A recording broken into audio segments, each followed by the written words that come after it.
নিয়োগ দুর্নীতি মামলায় শীর্ষ আদালতে খারিজ হয়ে গেল অভিষেক বন্দ্যোপাধ্যায়ের আবেদন। কলকাতা হাইকোর্টের সিঙ্গেল বেঞ্চ থেকে অন্য বেঞ্চে মামলাটি সরানোর আবেদন জানিয়েছিলেন তৃণমূলের সেকেন্ড ইন কমান্ড, কিন্তু অভিষেকের সেই আবেদন খারিজ করে দিয়েছে সুপ্রিম কোর্ট।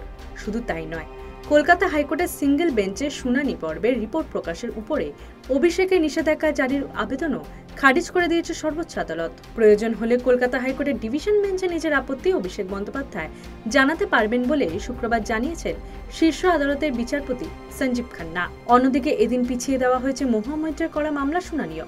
সাংসদ পদ খারিজ নিয়ে মামলায় দ্রুত শুনানির আর্জি জানিয়েছিলেন মহুয়া মৈত্র।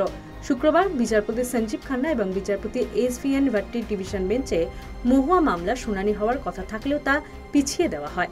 বিচারপতিরা জানিয়েছেন শুক্রবার সকালে এই মামলার ফাইল তাদের কাছে পৌঁছানোয় মামলাটি পড়ে দেখার সময় পাননি তারা, যে কারণে শুক্রবারই এই মামলা শুনানি হওয়া সম্ভব নয়। আগামী ৩রা জানুয়ারি শীর্ষ আদালতে এই মামলা শুনানির দিন ধার্য করা হয়েছে। Bureau report, Bengal hour.